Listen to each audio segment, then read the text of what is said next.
Good evening. कैसे हैं आप लोग? स्टडी विद निशु में एक बार फिर से आपका बहुत बहुत स्वागत है। मैं हूं आपका अपना दोस्त, मेरा नाम है निशु और आप देख रहे हैं स्टडी विद निशु। तो हिस्ट्री की बात करते हैं। हिस्ट्री के आगे के लेक्चर हमारे चल रहे हैं, जो कि मौर्य साम्राज्य खत्म हो गया था और मौर्य जो उत्तर काल था वो भी हमने एक प्रकार से जो विदेशी आक्रमण हुए थे मौर्य उत्तर काल में वो देख लिए थे।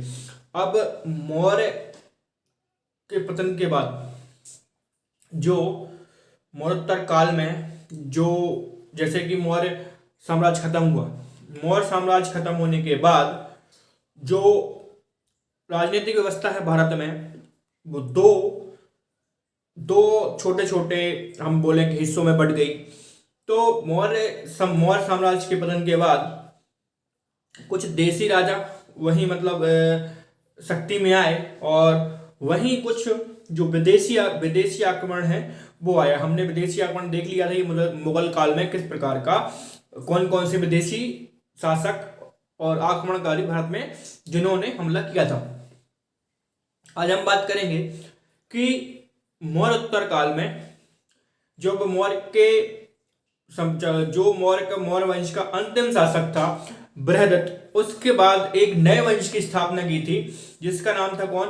पुष्यमित्र शुंग, जिसने ब्राह्मण वंश की स्थापना की थी।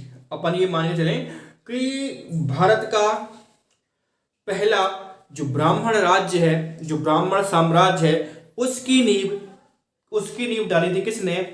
पुष्यमित्र शुंग। किसने डाली थी?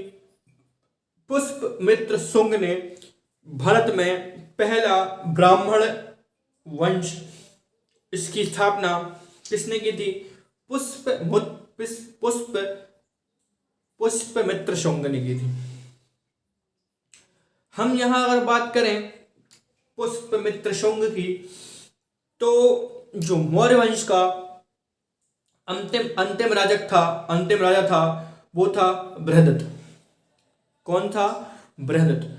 तो जो पुष्यमित्र शुंग की अगर हम बात करें, जिसने शुंग वंश की स्थापना की है, वो मौर्य साम्राज्य में ही बृहदत्त का क्या था? सेनापति मंत्री था और उसने ही बृहदत्त की हत्या कर शुंग वंश की नींव डाली थी। किसकी नींव डाली थी? शुंग वंश की नींव डाली थी। तो अगर हम बात करें कि पुष्यमित्र शुंग ने उस बृहदत्त की हत्या क्यों थी?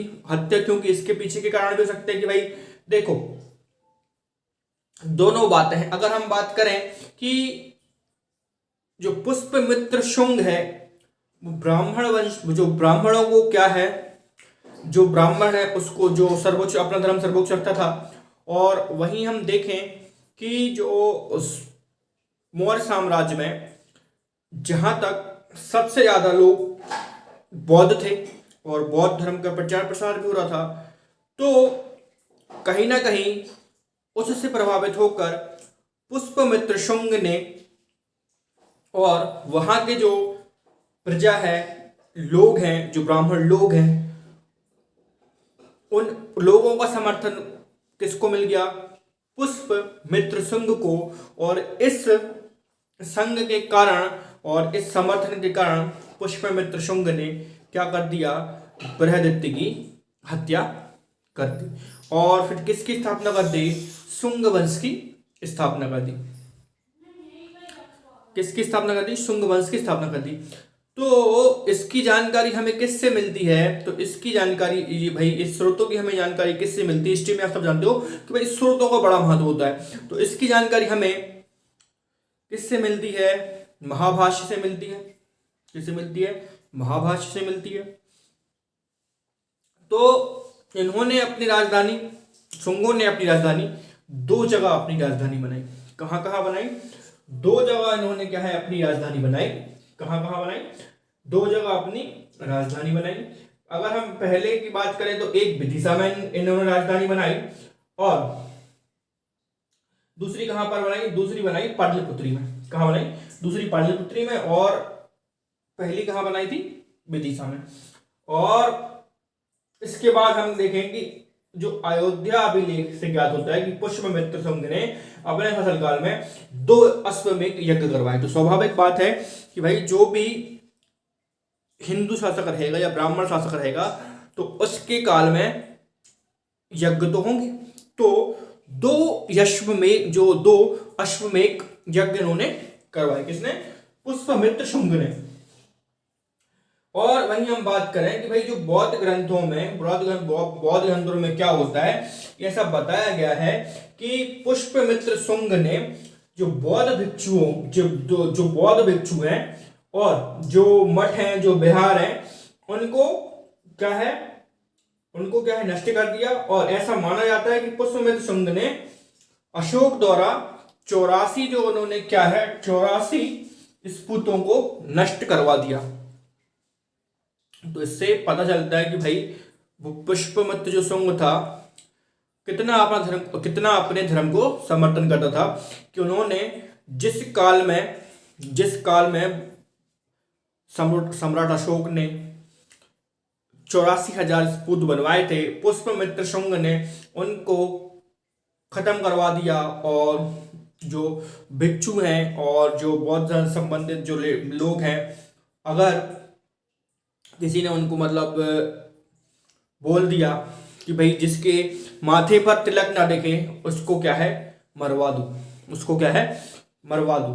तो इसके पीछे की कुछ कहानी भी है कि जो पुष्यमित्र शुंग ने ऐसा क्यों बोला। क्योंकि यहां अगर आप देख पा रहे हो, अगर मैं आपको दिखाने की बात करूं कि अगर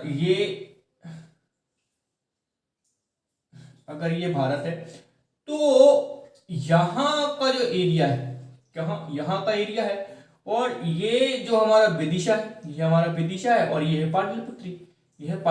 ठीक है, यहाँ शुंग वंश का शासक है।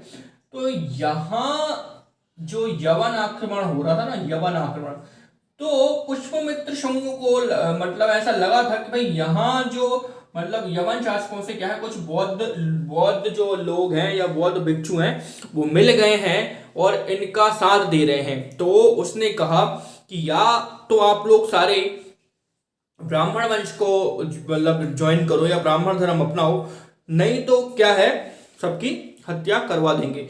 और इसी की काल में ही क्या है, 2 बार युद्ध नहीं हुआ था, 2 बार युद्ध हुआ था। कितनी बार युद्ध हुआ था? 2 बार युद्ध हुआ था। प्रथम युद्ध में यवन सेना का नेतृत्व किसने किया था? डेमेक्रिटस ने किया था। हमने बताया था 2 बार युद्ध हुआ था इसी के काल में। किससे? यवन से, शुंग वंश के काल में ही। अगर हम बात करें कि पुष्यमित्र शुंग बौद्ध धर्म का प्रबल विरोधी था, हमने देख लिया है। शुंग काल में बरहोत और सांची के स्तूपों में बने तोखर द्वार लकड़ी के स्थान पर पत्थर के बनवाए गए। पतंजलि ने इसी काल में पाणि की पुस्तक अष्टाध्याय पर महाभाष्य लिखा। पतंजलि ने इसी काल में पाणि की पुस्तक अष्टाध्याय पर महाभाष्य लिखा। इसी काल में मनुस्मृति लिखी गई। इसी काल में क्या हुआ, मनु जो स्मृति है वो भी इसी काल में लिखी गई। पुष्यमित्र शुंग के बाद अग्निमित्र शासक हुआ। पुष्यमित्र के बाद अगला शासन कौन था? अग्निमित्र। कालिदास के मालविका अग्निमित्रम का प्रमुख नायक यही अग्निमित्र था। ठीक, अग्निमित्र के पौत्र वासुमित्र ने यवन सेनापति मिनांडर को हराया था। किसके? अग्निमित्र के पौत्र जो वासुमित्र हैं, उन्होंने क्या है यवन जो सेनापति है मिनांडर को उसने हराया था। हम बात करें शुंग शासक भागभद्र के दरबार में यूनानी राजदूत हेलियोडोरस आया था। किसके दरबार में? भागभद्र के दरबार में कौन आया था? यूनानी को जो राजदूत है हेलियोडोरस, वो आया था। और हेलियोडोरस ने भगवत धर्म से प्रभावित होकर वैष्णगर में वासुदेव के सम्मान में एक गणध्वजा स्तंभ की स्थापना की थी। ठीक, शुंग वंश का अंतिम शासक कौन था? देवभूति या देवभूमि। देवभूति जो शुंग वंश का लास्ट शासक था। कौन था? लास्ट शासक था शुंग वंश का। अब शुंग वंश की जो इंपॉर्टेंट बातें थी या जो इंपॉर्टेंट तर्क थे हमने डिस्कस करे। अब हम बात करेंगे इसकी जो कर्ण वंश है उसकी अगर हम बात कर लेंगे तो शुंग वंश का अंतिम शासक कौन था? देवभूति। देवभूति की हत्या करी कौन? जो वासुदेव हैं, वासुदेव हैं उन्होंने क्या है, वासुदेव हैं उन्होंने किसकी हत्या कर दी? जो शुंग वंश का लास्ट शासक था देवभूति, उसकी हत्या करके वो शासन वो किस पे बैठ गया? राजगद्दी पर बैठ गया और कर्ण वंश की स्थापना कर ली। किसकी? कर्ण वंश की स्थापना कर ली। ये ज्यादा मतलब ये जो काल है और ये जो कर्ण वंश है उतना इंपॉर्टेंट नहीं है, उतना क्वेश्चन डीप नहीं पहुंचते, तो इसको क्या है थोड़ा सा याद करने के लिए हम इसको देख लेंगे। इसमें कुल 4 राजा हुए थे। कौन कौन से राजा? कर्ण वंश के अंतर्गत 4 शासक हुए थे। कौन कौन? वासुदेव, भूमिमित्र, नारायण, सुशर्मा, ठीक, ये 4 शासक हुए थे। अंतिम शासक कौन था? अंतिम शासक कौन था? सुशर्मा थे। अंतिम शासक कौन था? सुशर्मा, ठीक। अब हम बात करेंगे किसकी? सातवाहन वंश की। किसकी? सातवाहन वंश की, ठीक। तो मौर्य के पतन के बाद क्या हुआ था? दक्कन और मध्य भारत में सातवाहनों ने क्या है? शासन कर लिया था। अगर हम बात करें कि ये जो मध्य भारत है यहां पर क्या है? यहां पर सातवाहन ने कब्जा कर लिया था, ठीक। पुराणों में सातवाहन को क्या है? आंध्रवाहन भी कहा गया। क्यों कहा गया? क्यों कहा गया आंध्रवाहन? क्यों कहा गया? क्योंकि ये जो सातवाहन है वो यहां दक्षिण भारत में आने लगे थे। क्यों? क्योंकि यहां से आपको पता है कि यहां से यवन का आक्रमण हो रहा था, यवन, शक, तो यहां इनके बीच के झगड़े के कारण ये कहां पहुंच गए थे? सातवाहन नीचे, कहां पर? दक्षिण में। तो दक्षिण में क्या है? आंध्र प्रदेश, तो इसलिए इनको आंध्रवाहन भी कहा गया, है ना। अगर हम बात करें किसकी? सातवाहन की स्थापना किसने की? किसने की? सिमुक ने इसकी स्थापना की। कहां पर? कृष्णा नदी पर और गोदावरी नदी के किनारे पर। राजधानी किसको बनाया? पठान को, प्रतिष्ठान को अपनी राजधानी बनाया, ठीक। इस वंश के शासक सतकर्णी ने 2 अश्वमेध और एक राजसूय यज्ञ करवाया था। कितने? 2 अश्वमेध और एक राजसूय यज्ञ करवाया था, ठीक। और अगर हम वही बात करें कि इस काल में भी क्या है? 2 युद्ध हुए थे। कौन कौन से? 2 युद्ध। एक हुआ था कौन सा? कि गौतमी पुत्र सतकर्णी, जिसको सभी जानते हैं, और उसी का पुत्र क्या है? उसी का जो पुत्र है वो वशिष्ठ। तो जब गौतमी पुत्र की लड़ाई किससे हुई थी? शक शासन से। किससे? शक शासन से। तो गौतमी पुत्र की किस लड़ाई हुई थी? शक शासन से। तो ये कहां का इलाका था? कहां पर? गुजरात। कहां पर हुआ था ये? महाराष्ट्र के समीप। कहां? महाराष्ट्र में हुआ था। महाराष्ट्र में हुआ था। और इस लड़ाई में क्या है? जो गौतमी पुत्र सतकर्णी है वो जीत गया था। क्या है? वो जीत गया था। और शकों को क्या उसने पछाड़, गौतमी पुत्र ने शक को यहां पर क्या है? पछाड़ दिया था। और हम वही बात करें कि जो गौतमी पुत्र सतकर्णी के बाद उसका जो पुत्र है वशिष्ठ पुत्र है, उसके बाद फिर जब यहाँ जो गुजरात वाले इलाके में है ना, ये जो गुजरात वाले इलाके में है, फिर से शक के साथ युद्ध हुआ। यहाँ जो महाराष्ट्र वाले इलाके में है वो यवन जो शक शासन थे वो किसके समय पर? शक शासन में कौन सी लड़ाई हुई थी? नहपान। किससे? नहपान। और जो गुजरात वाला शासन है उसमें शक कौन था? उसमें रुद्र दामन से इसकी लड़ाई हुई थी। किससे? रुद्र दामन से वशिष्ठ की लड़ाई हुई थी, रुद्र दामन से। तो इस लड़ाई में क्या होता है कि दोनों क्या है, इस पे क्या है, रुद्रसेन जो रुद्र दामन है वो भारी पड़ता है। और फिर इन लोग क्या है, वैवाहिक संबंध स्थापित कर लेते हैं। क्या कर लेते हैं? वैवाहिक संबंध स्थापित कर लेते हैं आपस में। क्या कर लेते हैं? वैवाहिक संबंध स्थापित कर लेते हैं, है ना। क्या होता है? शक शासक रुद्रदामन की पुत्री से पुलगामी का विवाह हो जाता है। किसके साथ? शक शासक की जो पुत्री से पुलमांगी का जो विवाह है वो संपन्न हो जाता है। ठीक है, सातवाहन का जो वंश था उसका अंतिम शासक कौन था? यज्ञश्री सतकर्णी। कौन था वो? यज्ञश्री सतकर्णी उसका अंतिम शासक था। यज्ञश्री ने सतकर्णी व्यापार और समुद्री यात्रा का प्रेमी था, इसलिए उसने अपने सिक्कों पर जहाज, मछली और शंख के चित्र बनवाए थे। वो उसको क्या था?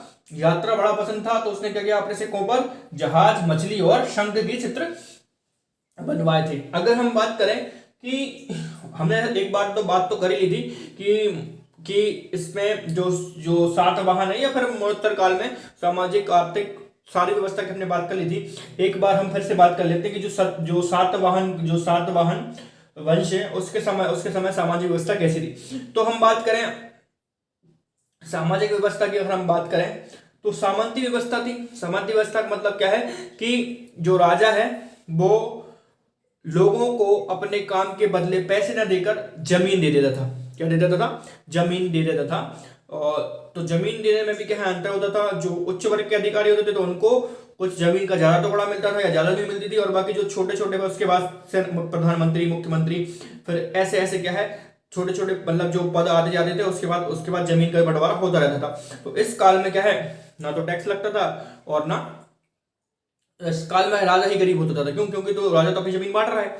तो सामंती व्यवस्था थी इस काल में सतकर्णी सतवाहन के समय। उसके बाद क्या है, और भूमि तो ब्राह्मणों को दान में ही दिया जाता था, है ना, और उस पर कर नहीं लगाया जाता था। उसके बाद सिक्के कैसे थे? तो सीसा के सिक्के चलाए गए, है ना। और जो समाज था वो कैसा था? मात्रात्मक समाज था। क्या था? मात्रात्मक मतलब समाज किसका चलता था? मात्रात्मक मतलब महिलाओं का क्या है, वहां पर जो सर्वस्व निर्णय लेती थी वो महिलाएं लेती थी। इसके बाद भी सिंधु घाटी सभ्यता में वो भी कौन सा साक्ष्य था? मात्र सत्तात्मक सामाजिक व्यवस्था थी। उसके साक्ष्य नहीं मिले थे, बट इसके साक्ष्य मिले हैं, बट अब वो अभी सातवाहन नहीं रहे हैं। तो अगर हम बात करें इसके बाद की, तो वाकाटक एक वंश है सातवाहन के बाद। सातवंश के उपरांत के बाद दक्कन भारत की जो महत्वपूर्ण शक्ति के रूप में कौन है? वाकाटक वंश उभरा। वाकाटा वंश का संस्थापक कौन था? विंध्य शक्ति था। कौन था? विंध्य शक्ति था। इस वंश के शासक पवर सेन को 4 अश्वमेध यज्ञ कराने का श्रेय प्राप्त है। पवर सेन को किसको? चार जो अश्वमेध यज्ञ है वो कराने का श्रेय प्राप्त है।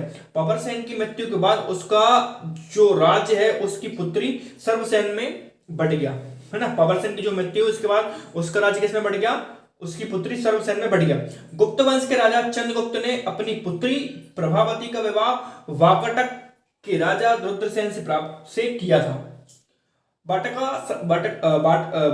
वंश के शासक प्रभासेन द्वितीय ने सेतुबंध ग्रंथ की रचना की थी। तो इसके बाद हम क्या पढ़ेंगे? गुप्त वंश को पढ़ेंगे। और यही जो नीति है, यही जो सामाजिक व्यवस्था है इसकी सातवाहन की, उसका विस्तारित रूप हमें देखने कहाँ मिलता है? उसका जो विस्तारित रूप है हमें देखने मिलता है किसमें? गुप्त वंश में। किसमें मिलता है हमें? गुप्त वंश में। जो हमें इसका पूरा जो सातवाहन की सामाजिक व्यवस्था है वो उसका पूरा का पूरा जो हमें मतलब एक बहुलक भांति हमें मिल जाता है। कहाँ पर हमें मिल जाता है? गुप्त वंश में। तो इस प्रकार हमने आज मौर्योत्तर काल के बाद जो छोटे छोटे वंश थे, जैसे हम देखें कि शुंग वंश, कर्ण वंश और सातवाहन वंश और वाकाटक वंश, ये 4 जो वंश थे हमने कवर अप कर लिए हैं। और इसके बाद हम पढ़ेंगे गुप्त वंश। इसके बाद हम क्या पढ़ेंगे?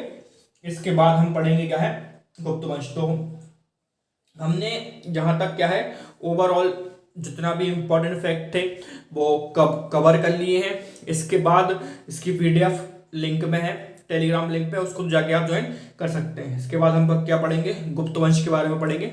और गुप्त वंश के बाद क्या है, धीरे धीरे जो हमारा प्राचीन भारत है वो समाप्ति की ओर है। और एक हफ्ता या 10 डेज या 15 डेज में जो हमारा प्राचीन भारत का जो एक श्रृंखला चल रही है वो क्या है, समाप्ति की ओर होके हम क्या है फिर मिडिवल जो इंडिया है वो चालू कर देंगे।